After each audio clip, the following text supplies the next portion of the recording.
नमस्कार सभी को।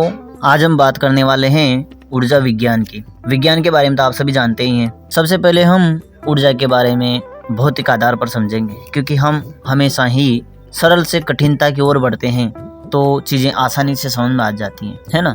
तो शुरुआत हम करते हैं भौतिक जीवन के आधार पर ऊर्जा की बात। तो सीधी सी बात है कि ऊर्जा हमें खाने से प्राप्त होती है, सभी को पता है। और खाना किससे बनता है? कई सारे तत्वों से, पदार्थों से मिलकर बनता है। लेकिन ऐसे धीरे धीरे तोड़ते जाएंगे ना तो हम बहुत सारे चीज़ों से आगे निकल जाते हैं। तो शुरुआत हम खाने से करते हैं। खाने से हमें ऊर्जा मिलती है, ऊर्जा से हमारा शरीर चलता है। यही चीज़ें हैं भौतिक में तो। लेकिन हम थोड़ा सा और ऊपर चलते हैं। किसके आधार पर? विज्ञान के आधार पर। तो विज्ञान के आधार पर अब हम समझे तो हमें यानी कि पूरे पर्यावरण को ऊर्जा कहाँ से मिलती है? ऊर्जा मिलती है सूर्य से। लेकिन सूर्य को भी ऊर्जा कहाँ से मिलती है? सूर्य को ऊर्जा मिलती है तत्वों से। यानी कि मूल बात की जाए ना तो जो सूर्य में ऊर्जा उत्पन्न होती है वह होती है हाइड्रोजन और हीलियम, दो तत्वों के मिलने से। यानी कि नाभिकीय जो संलयन है ना उसके माध्यम से ऊर्जा मिलती है सूर्य को। और सूर्य फिर हमें ऊर्जा देता है, यानी कि पेड़ पौधों को, प्रकृति को ऊर्जा देते हैं। उनको ऊर्जा मिलती है तो वो फिर भोजन बनाते हैं। किससे? उससे, सूर्य के प्रकाश से। तो उनका पालन पोषण होता है। फिर वो हमारा पालन पोषण करते हैं। फिर हम अपने शरीर का पालन पोषण करते हैं। और हमारा शरीर किनका पालन पोषण करता है? हमारे शरीर के अंदर भी बहुत सारे छोटे छोटे जीव हैं, तो वो उनका पालन पोषण करता है। लेकिन फिर वहीं पर बात की जाए ना तो वही जीव वापस हमारा पालन पोषण करते हैं। तो ये चलता है एक प्रकार से ऊर्जा का सर्कल, जो चलता ही रहता है हमेशा। जहाँ पर कमी आती है तो व्यक्ति फिर बीमार होने लग जाता है। तो हम भौतिक के आधार पर बात कर रहे हैं। तो अभी तो हमने बात की है सूरज की ऊर्जाओं की, हमारे शरीर की ऊर्जाओं की। लेकिन हम बात करें ऊर्जा की तो ऊर्जा है क्या? क्या चीजें ऐसी ऊर्जा? जैसे अगर भौतिक के आधार पर हम समझे ना, मूल बात पर जाएं तो जो भौतिक विधि है उन्होंने कहा है कि ऊर्जा की कोई परिभाषा हम दे नहीं सकते, ऐसा उन्होंने कहा है। हाँ, ऊर्जा के बारे में थोड़ा बहुत बता सकते हैं, लेकिन उसकी अगर सरल शब्दों में कोई परिभाषा बताए ना तो वो संभव नहीं है, ऐसा उन्होंने कहा है। फिर भी उन्होंने कुछ तो कहा ही है। यानी कि ऊर्जा का उन्होंने अर्थ बताया है कार्य करने की क्षमता। यानी कि किसी भी चीज में कोई भी कार्य करने की क्षमता आती है ना, शक्ति आती है ना, ताकत आती है ना, तो वह आती है उस ऊर्जा के कारण। यानी कि जो ताकत मिलती है, जो शक्ति आती है, जो बल मिलता है, वो ऊर्जा के कारण ही मिलता है, ऐसा उन्होंने कहा है। अब मूल रूप से अगर हम देखें मूल ऊर्जा को तो भौतिक जगत में तो मूल ऊर्जा है ना वो सूर्य से हमें प्राप्त होती है। लेकिन वहां पर भी हम आगे बढ़ेंगे ना तो मूल ऊर्जा सूर्य को भी मिलती है।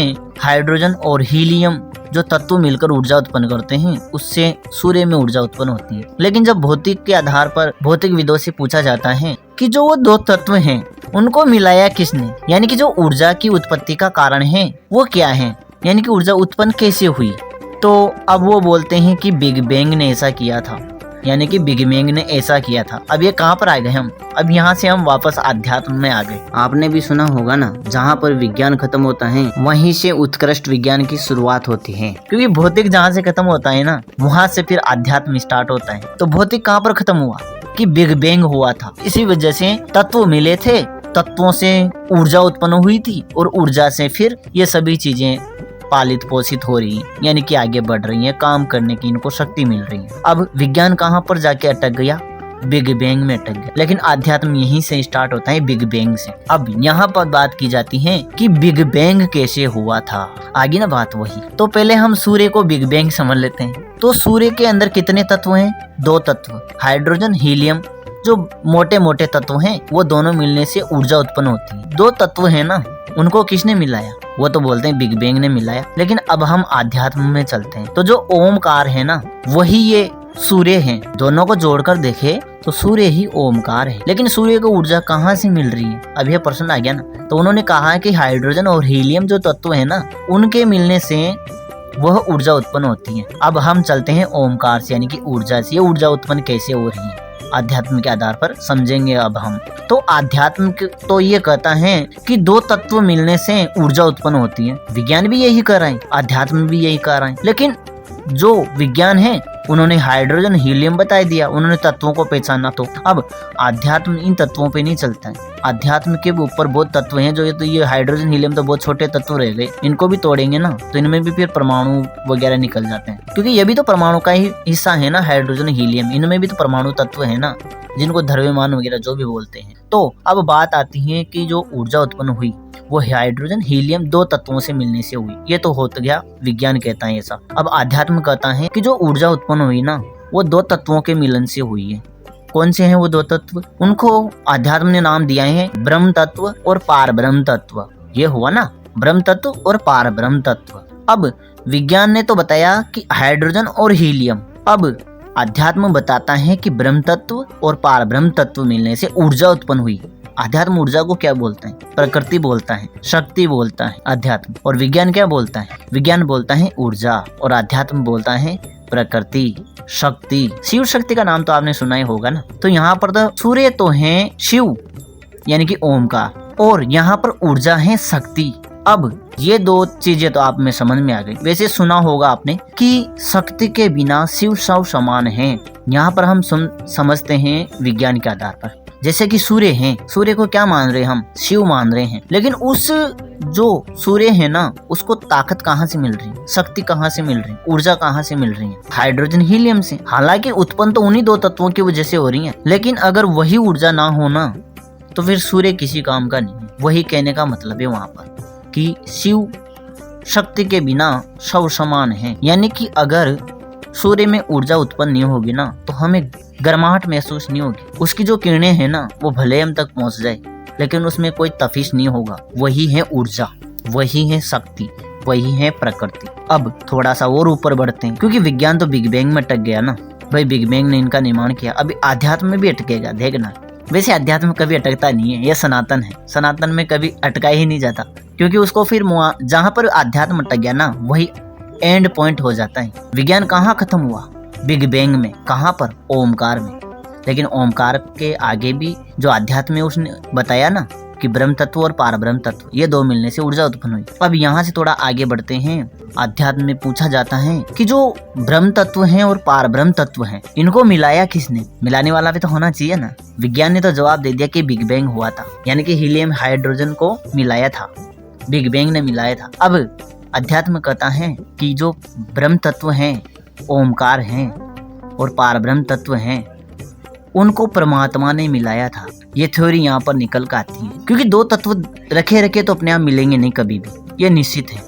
उनको मिलाने वाला होना चाहिए, इसलिए तो बोला जाता है ना कि परमात्मा है। अगर परमात्मा नहीं है तो दो तत्वों को कोई मिला ही नहीं सकता। कैसे सृष्टि हो सकती है, कैसे प्रलय हो सकता है, कैसे विनाश हो सकता है, कैसे दो तत्व संयोग हो सकता है और दो तत्वों में वियोग हो सकता है, कैसे दो तत्व मिल सकते हैं, कैसे दो तत्व अपने आप अलग हो सकते हैं। वहां पर भी तो कोई ना कोई काम कर रहा है ना, उसी को बोलते हैं परमात्मा। क्योंकि ऐसे हम तो सामान्य तौर पर देखें ना तो अगर हमारा विवाह होना है तो हम तो हो गए पुरुष तत्व, पुरुष हो गए ना, यानी कि हम हो गए ब्रह्म तत्व। लेकिन देखो आध्यात्म में पुरुष तत्व भी महान माना जाता है। यहाँ पर मैं थोड़ी सी क्षमा चाहता हूँ, क्योंकि जो शक्ति तत्व है ना, हालांकि जो शिव तत्व है वो शक्ति तत्व के बिना काम नहीं करता है, लेकिन फिर भी शक्ति तत्व को थोड़ा सा नीचे रखा जाता है, क्योंकि ब्रह्म तत्व और पार ब्रह्म तत्व मिलने के बाद ही शक्ति उत्पन्न होती है। ब्रह्म की जितनी भी ताकत है ना वो शक्ति के अधीन है, यानी कि शक्ति के बिना ब्रह्म कार्य नहीं करता है। लेकिन ऊपर तो दो तत्व हो गए ना, ब्रह्म तत्व क्या है? पुरुष तत्व है, और पार ब्रह्म तत्व वो पुरुष तत्व है, और परमात्मा वो भी पुरुष तत्व है। ऐसा है, इसलिए तो धरती से बड़ा आसमान को बताया गया ना, पुरुष तत्व को बताया गया ना। मैं यहाँ तत्वों की बात कर रहा हूँ, आप गलती से इसे स्त्री पुरुष ना मान लीजिए। स्त्री हमेशा से महान थी, हमेशा महान रहेगी। शक्ति है ना, शक्ति के बिना तो कुछ कार्य हो ही नहीं सकता। इसलिए जो शक्ति है वो सर्वोत्तम है, शक्ति के बिना कुछ भी संभव नहीं है। अब बात करते हैं हम आगे की। तो ब्रह्म तत्व और पार ब्रह्म तत्व मिलाया किसने? परमात्मा ने मिलाया। हम बिल्कुल नीचे आ जाते हैं धरातल पर, तो हम हैं और किसी दूसरे परिवार का है। दो व्यक्ति मिलेंगे, आपस में बातचीत होगी, तभी हमारा विवाह संभव होगा, यानी कि किसी स्त्री को लाया जाएगा। यानी कि मिलेंगे पहले तो दो तत्व ही ना, पुरुष पुरुष ही मिलेंगे ना, हमारे पिता और सामने वाले का पिता ही मिलेगा ना, फिर उसके बाद स्त्री मिलेगी, बातचीत होगी, फिर उसके बाद हमारा विवाह होगा, यानी कि ऊर्जा उत्पन्न होगी। यहाँ पर मैं ऐसे समझा। पार ब्रह्म तत्व और परमात्मा कौन है? हमारे पिता हैं और लड़की के पिता हैं, वो दोनों मिले फिर ऊर्जा उत्पन्न होगी। यानी कि ऊर्जा उत्पन्न का मतलब क्या है, कार्य आगे बढ़ेगा, फिर हमारा विवाह होगा। पहले दो तो तत्व ही आएंगे, उसके बाद ऊर्जा आएगी। यानी कि बात यह है कि आप हाइड्रोजन हीलियम के माध्यम से समझो, सूर्य के माध्यम से समझो, या फिर आप ब्रह्म तत्व और पार ब्रह्म तत्व के माध्यम से समझो। जहाँ पर बिग बैंग में विज्ञान खत्म हो जाता है, वहाँ पर अध्यात्म कहता है कि ब्रह्म तत्व और पार ब्रह्म तत्व मिला, लेकिन उनको भी परमात्मा ने मिलाया, इसलिए ब्रह्म तत्व तक की बताया जाता है ना। तो यह है ऊर्जा विज्ञान। ऊर्जा, अब हम चलते हैं थोड़ा सा ऊपर, भौतिक से थोड़ा ऊपर उठते हैं, तो एक थ्योरी चलती है, यह E=mc², यानी कि प्रत्येक वस्तु, प्रत्येक चीज, हर प्रत्येक चीज, ऐसी कोई भी चीज नहीं है जो ऊर्जा से निर्मित तो नहीं हो। हम जो कुछ भी देख रहे हैं सब कुछ ऊर्जा ही है, हम भी ऊर्जा हैं। ऊर्जा के अलावा कुछ भी नहीं है इस संसार, सब कुछ ऊर्जा का ही स्थूल रूप है। जो भी घटना घटित होगी पहले ऊर्जा रूप में घटित होगी, फिर ही वो सामने प्रकट होगी। हर चीज ऊर्जा से बनी हुई है। और अध्यात्म कहता है कि ओमकार ही सर्वोपरि है, ओमकार ही सब कुछ है। लेकिन फिर बोला जाता है कि ऊर्जा में भी 3 तत्व हैं। 3 तत्व भी नहीं है, ऊर्जा तो ऊर्जा ही है, शून्य है ऊर्जा। वह बिल्कुल समान अवस्था में रहती है, ना वो दाएं जाती है ना बाएं जाती है, यानी कि ना ऋणात्मक है ना धनात्मक है। अब उसको रूप परिवर्तन कैसे किया जाता है? ऊर्जा का आपने एक सिद्धांत पढ़ा होगा जो अधिकतर ऊर्जा संरक्षण नियम के आधार पर आता है। वह नियम कहता है कि ऊर्जा को न तो कभी बनाया जा सकता है और ना ही कभी नष्ट किया जा सकता है। यानी कि ऊर्जा को ना तो निर्मित किया जा सकता है और ना ही नष्ट किया जा सकता है। हाँ, इतना जरूर है कि ऊर्जा का परिवर्तन किया जा सकता है, ऊर्जा को रूपांतरित किया जा सकता है, ऐसा विज्ञान भी कहता है। और अध्यात्म क्या कहता है, सुनिए। अध्यात्म कहता है कि ओमकार ही सर्वोपरि है, यानी कि ब्रह्म ही सर्वोपरि है। ब्रह्म ही रूप परिवर्तन करता है, ब्रह्म कभी समाप्त नहीं होता है, रूप परिवर्तन करता है। ना ब्रह्म जन्म लेता है ना ब्रह्म मरता है, ब्रह्म रूप परिवर्तन करता है। रूप परिवर्तन कैसे करते हैं, अब इसको समझिए। ऊर्जा के आधार पर अगर हम समझे, सबसे पहले भौतिक में चलते हैं। भौतिक में कितने प्रकार की ऊर्जा है? ऊर्जा तो एक ही है ना, सिर्फ एक ऊर्जा है। लेकिन भौतिक में क्या है? तापीय ऊर्जा, परमाणु ऊर्जा, विद्युत ऊर्जा, गतिज ऊर्जा, ऊष्मीय ऊर्जा, प्रकाश ऊर्जा, यांत्रिक ऊर्जा, गुरुत्वाकर्षण ऊर्जा, ध्वनि ऊर्जा, रासायनिक ऊर्जा, बहुत सारी ऊर्जाएं हैं ना। लेकिन ये रूप हैं, ऊर्जा के रूप हैं। ऊर्जा तो एक ही है ना, जिसको केवल ऊर्जा कहा गया है, जो कभी ना तो उत्पन्न होती है और ना ही नष्ट होती है, सिर्फ परिवर्तित होती है, रूप बदलती है।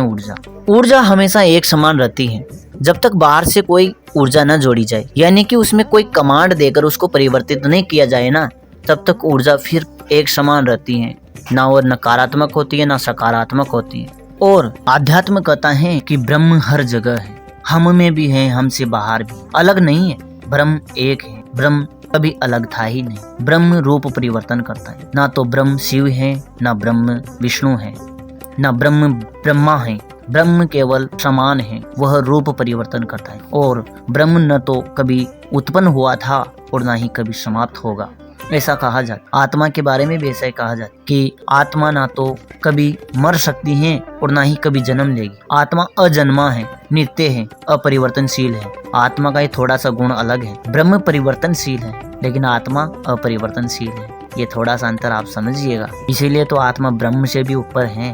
जीव ब्रह्म है लेकिन आत्मा ब्रह्म नहीं है, आत्मा सर्वोपरि है, सबसे ऊपर है, क्योंकि परमात्मा का हिस्सा है ना, इसीलिए। अब आगे बात करते हैं हम वो भौतिक ऊर्जा की। विज्ञान कहता है कि ब्रह्मांड की शुरुआत से ही ऊर्जा थी। ऊर्जा हमेशा हमारे साथ है और हमेशा हमारे साथ रहेगी। हम रहेंगे तब भी ऊर्जा है, हम नहीं रहेंगे तब भी ऊर्जा है। ऊर्जा ब्रह्मांड के निर्माण से ही हमेशा मौजूद थी, यह बात विज्ञान कहता है। अब आध्यात्म क्या कहता है, सुनिए। आध्यात्म कहता है कि ब्रह्म सर्वप्रथम था। मैं यहाँ परमात्मा की बात नहीं कर रहा हूँ, मैं ब्रह्म की बात कर रहा हूँ, जो ब्रह्मांड बनने के साथ ही ब्रह्मांड से पहले भी ब्रह्म था। और ऊर्जा की बात की जाए तो ऊर्जा के बारे में बताया जाता है कि ब्रह्मांड की शुरुआत से ही ऊर्जा थी जो हमेशा रहेगी। ऊर्जा को ना तो निर्मित किया जा सकता है और ना ही कभी समाप्त किया जा सकता है, नष्ट किया जा सकता है। ऊर्जा केवल रूप परिवर्तन करती है, यह है ऊर्जा का नियम। जो ऊर्जा का रूप परिवर्तन क्या है देखिए। ऊर्जा का रूप परिवर्तन आपने जाना, तापीय ऊर्जा, परमाणु ऊर्जा, विद्युत ऊर्जा, रासायनिक ऊर्जा, यांत्रिक ऊर्जा, बहुत सारी ऊर्जाओं के प्रकार हैं। अब हम आध्यात्म चलते हैं इसी चीज को समझने के लिए। तो आध्यात्म कहता है कि ब्रह्म सिर्फ रूप परिवर्तन करता है। ब्रह्म ना तो उत्पन्न होता है, ना तो जन्म लेता है और ना ही मृत्यु को प्राप्त होता है। ब्रह्म यानी कि रूप परिवर्तन करता है। कैसे करता है सुनिए। ब्रह्म ने सर्वप्रथम 3 रूप यानी कि अपने रूप को परिवर्तन किया। ब्रह्मा ही ब्रह्म है, शिव ही ब्रह्म है, शक्ति ही ब्रह्म है और विष्णु ही ब्रह्म है, जीव ही ब्रह्म है। आखिर कौन है ब्रह्म? हर चीज उसी में आ रही है, हर चीज। शिव को भी ब्रह्म बताया जाता है क्योंकि उसके नाम दे रखे हैं ना। महादेव अलग हैं, लेकिन ब्रह्म को समझाने के लिए लोगों ने शिव बोला है, शक्ति बोला है। पढ़े होंगे ना आपने पुराण, नहीं पढ़े हैं तो मैं बता देता हूँ। ब्रह्मा पुराण में महाब्रह्मा वो आएंगे, विष्णु पुराण में महाविष्णु आ जाएंगे, शिव पुराण में सदाशिव आएगा। उस तत्व को समझाने के लिए नाम दे रखे हैं। अभी मेरा नाम भोला शंकर है। अगर मुझसे ऊपर कोई चीज है तो मैं उसे कैसे समझाऊंगा अगर उसका नाम नहीं है तो? कि महाभोला है, अरे वो मैं नहीं हूँ, उसको समझाने के लिए नाम दे रखा है। क्योंकि उसका क्या नाम देंगे जब आध्यात्म में ही उसका नाम नहीं दे रखा।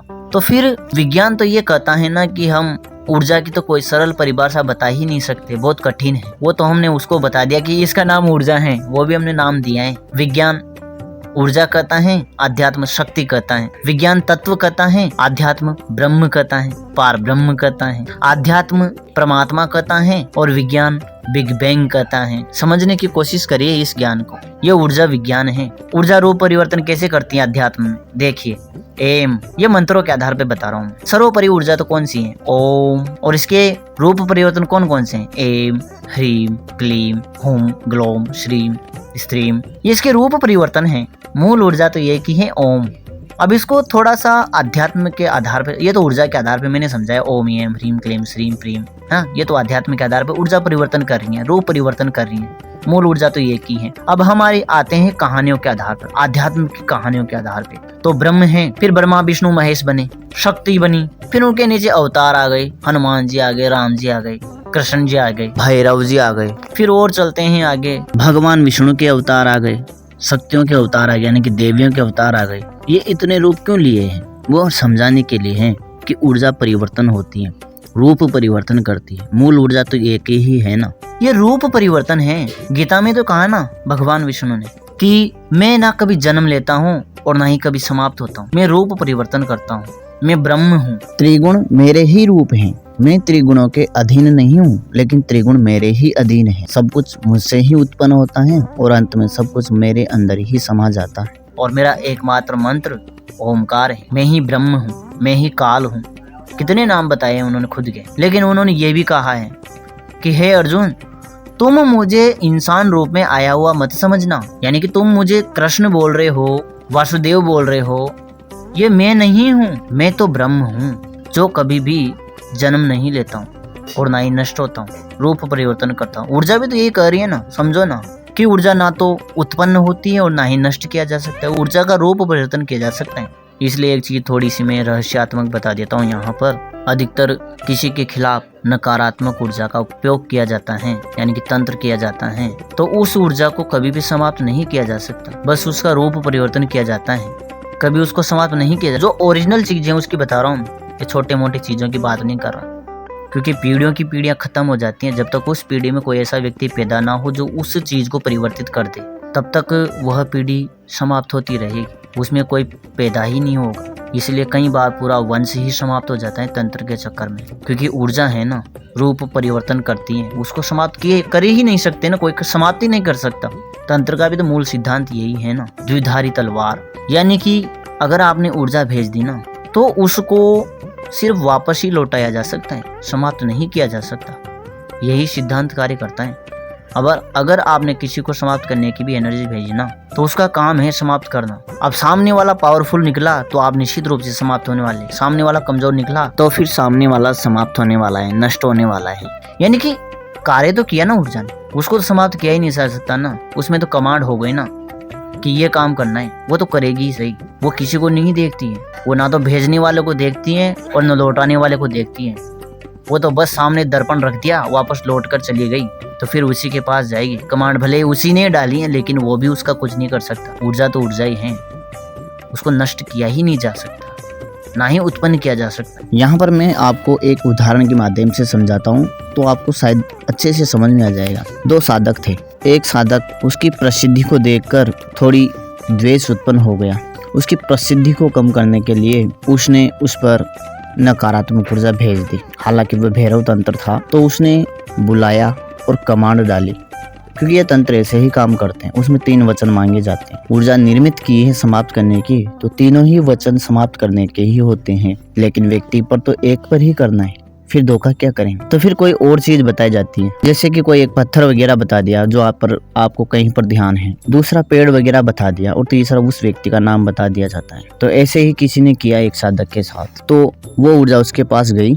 अब वो समझ गया कि इसने ऐसा किया है, तो वो उसके पास गया, भाई क्या हो गया, ऐसा क्यों किया। अब उसमें टाइम भी निश्चित कर दिया ना, डिसाइड कर दिया कि दीपावली की एकादशी को इस टाइम पर 11:30 बजे आपकी मौत होने वाली। ऐसी उसने कमांड डाल दी। अब जो उसने ये कमांड डाली ना एक को तो समाप्त करके ही मानेगा। अब ऐसा कमांड डालने के बाद उसको पता लग गया, क्योंकि वो भी तो एक साधक था ना। उसके पास गया, उससे कारण पूछा, तो कारण कुछ नहीं बताया। फिर उसने बेचारे ने, वो क्या है, थोड़ा सा बुजुर्ग आदमी था, तो अपनी पगड़ी उतार कर उसके चरणों में रख दिया और बोला कि मुझे क्षमा कर दो, कुछ गलती हुई हो तो उसने उसकी पगड़ी को लात मारा और बहुत दूर जाके वो गिरी। उसने माफ ही नहीं किया। अब ये तो निश्चित है ना, उसमें कमांड तो डाल दिया ना, भाई एकादशी को 11 बजे इसकी मौत होनी निश्चित है। पूरे गांव में खबर फैल गई और पूरे गांव वाले जानते थे कि ये व्यक्ति जो भी भेजता है ना नकारात्मक ऊर्जा, वो कभी असफल होती ही नहीं है। तो सब घबरा गए, भाई बेचारा गया अब तो। लेकिन वो भी था ना उस चीज का, क्योंकि उसने प्रकृति के नियम का पालन किया।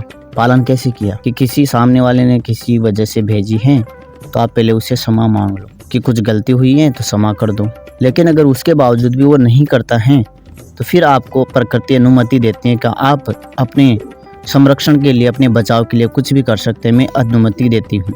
ये रहता है प्रकृति का नियम। पहले आपको क्षमा मांगनी पड़ेगी, पहला नियम ये होता है। आता है ना कि पहले प्रेम से समझाओ, अगर प्रेम से नहीं समझता है तो फिर हथियार तो उपयोग करना ही होता है ना। पहले ज्ञान से समझाओ, फिर शस्त्र उठाना पड़ता है। हमारे देवी देवता भी तो यही करते हैं ना, उनके भी तो हाथ में एक तरफ शास्त्र हैं और दूसरे हाथ में अस्त्र हैं, वो भी तो यही संदेश दे रहे हैं ना, प्रकृति का नियम का तो पालन कर रहे हैं ना। तो उसके पास माफी मांगी, उसने कुछ नहीं किया। अब क्या करे बेचारा, क्योंकि वो तो कमांड है ना, वो तो निश्चित है। तो फिर उसने भी वही क्रिया सेम की, क्योंकि उसी को उसको बदलना है। उसने उस एनर्जी को पकड़ा और उसी क्रिया को उसने पलटवार कर दिया, यानी कि विपरीत कर दिया उसी ऊर्जा को। यानी कि देखो यहाँ पर सिद्धांत चलता है, वो जो कमांड है ना वो तो काम करेगी सही, उसको बदल नहीं सकते। जो विद्वान होता है वो तो हालांकि बदल देते हैं, लेकिन जहाँ तक मुझे लगता है ना, इसका जो सूक्ष्म रहस्य समझा जाए ना, तो ये वैसा का वैसा ही काम करता है। तलवार काटने का ही काम करेगी। भले ही वो आपकी सुरक्षा करती हैं, लेकिन किसी ना किसी को तो काट ही रही है। तलवार से आप किसी की जो चमड़ी कट गई है ना, उसको सी नहीं सकते, यानी सील नहीं सकते, और सीलने की कोशिश करेंगे तो कट जाएगी और ज़्यादा, ऐसा होता है। तो उसने वही चीज़ दोबारा की और फिर उससे बोला। फिर उसने भी वही 3 चीज़ों का नाम बताया। कहीं का कोई पेड़ बता दिया, कहीं का कोई पत्थर बता दिया, तो पत्थर टूट गया, पेड़ सूख गया, तीसरा नाम उसी का ही था, तो उसने भी नाम ले लिया। अब जो समय था ना, एकादशी 11:30 बजे, वो फिक्स था, उसको वो बदल नहीं सकता था। तो वही चीज़ उल्टी हो गई, यानी कि अब उसने भी बोल दिया कि भाई अब तुम भी जो करना है ना कर लो। जो तुमने टाइम निश्चित किया था ना, वही टाइम अब तुम्हारे लिए है। तो उसने बोला कि कुछ नहीं होने वाला, मेरा किसी में इतनी ताकत नहीं है जो उसी चीज़ को वापस कर दे। वही टाइम आया, दीपावली के एकादशी का टाइम आया। 11:30 बजे का टाइम हो रहा था, 2-5 मिनट कम थे। तो वह घर पर बैठा, खाना उठाया और खाना खाने के लिए एक निवाला मुंह में रखा था कि उस एनर्जी ने काम कर दिया और वहीं पर उसके प्राण समाप्त हो गए। तो ये चीज़ें ऐसी होती हैं, इन चीज़ों में पढ़ना ही नहीं चाहिए। इन्हीं कारणों से मैं जो शक्ति मार्ग पे आया था ना, उसकी वजह से वापस भक्ति मार्ग में आ गया, क्योंकि ऐसी चीज़ों का सामना मुझे भी करना पड़ा था। उसको तो सिर्फ परिवर्तित किया जा सकता है, रूप परिवर्तन किया जा सकता है। नकारात्मक ऊर्जा ही उसको रोका, कमांड डाला कि आप इस ऊर्जा को सकारात्मक बना दीजिए, लोगों का कल्याण कराने वाले बना दीजिए, तो वही ऊर्जा वापस परिवर्तित हो जाती है। आपने महाभारत में भी देखा होगा, हालांकि वो सत्य है या नहीं है, लेकिन अधिकतर दिखाया जाता है कि किसी ने कोई बड़ा अस्त्र छोड़ा तो वापस जाने का सिद्धांत नहीं है उसका, सीधी सी बात है। तो भगवान कृष्ण उसको माला बनाते हैं ना, गले में पहनते हैं ना, वरना वापस भी तो भेज सकते थे। उसका सिद्धांत है ही नहीं ना, क्योंकि सिद्धांत तो यही काम करता है कि यह ब्रह्मास्त्र, विष्णु अस्त्र किसी को समाप्त करने के लिए भेजा गया है ना, तो करेगा ही सही। अगर विष्णु भगवान उनको वापस भी भेजेंगे ना, तो जिसने उसका प्रयोग किया उसी को वो समाप्त करेगा। इसलिए उसको परिवर्तन करते थे, माला बना देते थे उसका। तो ये ऊर्जा है, ऊर्जा विज्ञान ऐसे ही कार्य करता है, इसलिए बहुत सोच समझ के ऊर्जाओं का इस्तेमाल किया जाता है। अगर इसका ऊर्जा को नकारात्मक रूप दे दिया जाए ना तो इतनी खतरनाक है कि जिसके खिलाफ इसको यूज किया है उसको तबाह कर देती हैं।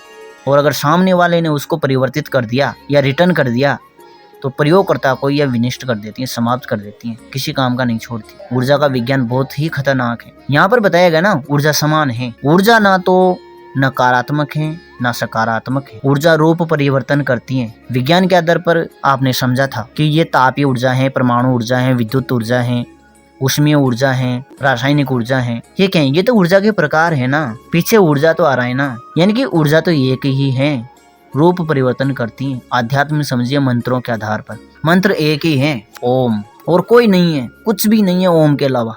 लेकिन लोगों ने उनका रूप परिवर्तन किया है, कैसे?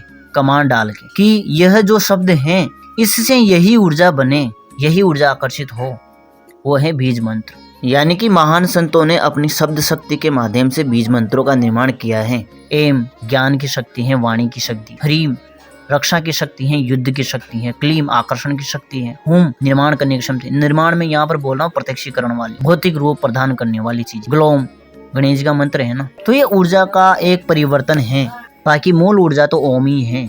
अगर आप ऊर्जा को निश्चित कर देना तो आप कुछ भी कर सकते हैं, सब कुछ संभव करने में आप सब कुछ कर सकते हैं ऊर्जा के आधार पर। हर चीज में ऊर्जा है, ऐसी कोई चीज है ही नहीं जो ऊर्जा से ना बनी हो। अथर्ववेद तो यह भी कहता है कि प्रत्येक वस्तु ऊर्जा से निर्मित है, प्रत्येक वस्तु में कोई ना कोई ऊर्जा है, प्रत्येक वस्तु किसी ना किसी ऊर्जा से तो जुड़ी हुई ही है। यहाँ तक कि अगर हम किसी वस्तु को छूते भी है ना तो वो भी हमारी ऊर्जा से जुड़ जाती है, हमारी ऊर्जा को ग्रहण कर लेती है, क्योंकि ऊर्जा का विज्ञान ही यही कहता है कि प्रत्येक वस्तु ऊर्जा है। यहाँ तक कि हम खुद भी ऊर्जा है, प्रत्येक व्यक्ति भी ऊर्जा है, ऊर्जा के अलावा कुछ है ही नहीं, सब कुछ ऊर्जा ही तो है। बिना ऊर्जा के, बिना ताकत के, बिना शक्ति के तो कुछ है ही नहीं। यही ऊर्जा विज्ञान कहता है, जिसको बोला जाता है कि सब कुछ ही ब्रह्म है। अध्यात्म यह कहता है, विज्ञान कहता है कि E=mc², सब कुछ ऊर्जा है, ऊर्जा के अलावा कुछ भी नहीं है। जो कुछ भी दिख रहे हैं सब ऊर्जा ही है। और अध्यात्म तो कहता ही है और हमेशा कहता रहा है कि कण कण में शक्ति है, कण कण में ऊर्जा है, कण कण में ब्रह्म है। जहाँ कंकर है वहीं पर शंकर है। लेकिन जब इसी ऊर्जा का रूप परिवर्तन हो जाता है तो यही ऊर्जा महादेव बन जाती है, और यही ऊर्जा महाकाल बन जाती है, यही ऊर्जा शक्ति बन जाती है, और यही ऊर्जा महाकाली बन जाती है। ये ऊर्जा का परिवर्तन है। ऊर्जा ने रूपांतरण किया है, अपने आप को बदला है निर्देश के अनुसार। जब यही ऊर्जा व्यक्ति के लिए अच्छी हो जाती है तो महादेव मृत्युंजय बन जाते हैं, मृत्यु को भी जीत लेते हैं, मृत व्यक्ति को भी जीवित कर देते हैं। और जब यही ऊर्जा विपरीत हो जाती है, नकारात्मक हो जाती है, ऋणात्मक हो जाती है, तो महादेव को भी अपने पैरों के तले दबा देती है। तो आप समझ चुके होंगे ऊर्जा का रूपांतरण, अच्छा रूपांतरण कितना कल्याण कर सकता है और उसी ऊर्जा का गलत रूपांतरण कितना विनाश कर सकता है। आप समझ सकते हैं इस घटना के आधार पर। ये कहानियां हैं व्यक्तियों को समझाने के लिए, लेकिन उनको समझना चाहिए कि ऊर्जा का सही रूपांतरण कल्याणकारी है और उसी ऊर्जा का गलत निर्देश से रूपांतरण कितना विनाशकारी है। भगवान राम ने भी तो किया था ना निर्माण गलत ऊर्जा का। उन्होंने समुद्र को सुखाने के लिए एक ऊर्जा निर्मित की थी जिससे समुद्र ही सूख जाए प्रयोग करने पर, लेकिन वही ऊर्जा को वो वापस नहीं ले सकते। समुद्र देव तो सामने आए ना, लेकिन क्षमा मांगी उन्होंने, प्रकृति का नियम का पालन किया ना, क्षमा चाहता हूँ। अब क्या करें, वो तो छोड़ना पड़ेगा ना, अस्त्र तो वापस तो रख नहीं सकते, क्योंकि जिसके लिए निर्मित किया था वो तो शरण में आ गया ना। अब क्या करे उसका। तो उन्होंने फिर उसी को अलग दिशा में छोड़ा तो वहाँ का समुद्र सूख गया था। लेकिन कार्य क्या है ये तो समझो ना, उस ऊर्जा का सुखाने का कार्य है। निर्देश किसके लिए किया? सुखाने के लिए। ये समुद्र नहीं सूखा तो कहीं और सूखा। यानी कि जो कर्म हमने बनाया है, जो निर्देश हमने दिया है, वो तो पूरा होगा ही सही। वो यहाँ पर पूर्ति नहीं करेगा तो कहीं और तो करेगा, वो अपना कार्य तो करेगा ही सही। इसलिए सही रूपांतरण में हमेशा ध्यान देना चाहिए। यहीं से शुरुआत होती है कर्म फल की। तो ये था अध्यात्म और भौतिक के आधार पर ऊर्जा का ज्ञान, ऊर्जा का विज्ञान। आगे आपको ऊर्जाओं का उपयोग करना भी सिखाया जाएगा। अगर आप सीखने के इच्छुक रहते हैं तो किसी जप का इस्तेमाल ही मत करो, किसी मंत्रों का उपयोग ही मत करो। आपको जब ऊर्जा ही परिवर्तन करना आ गई ना तो फिर कहाँ पर मंत्रों का जप की आवश्यकता पड़, कहाँ एम ह्रीम क्लीम बोलने की आवश्यकता है। तो ये थी ऊर्जा की सामान्य सी जानकारी। आशा करता हूँ आपकी समझ में आया होगा। अगर फिर भी कुछ रह जाता है तो आप हमें जरूर बताइए। नमः शिवाय, नमः श्री काली के।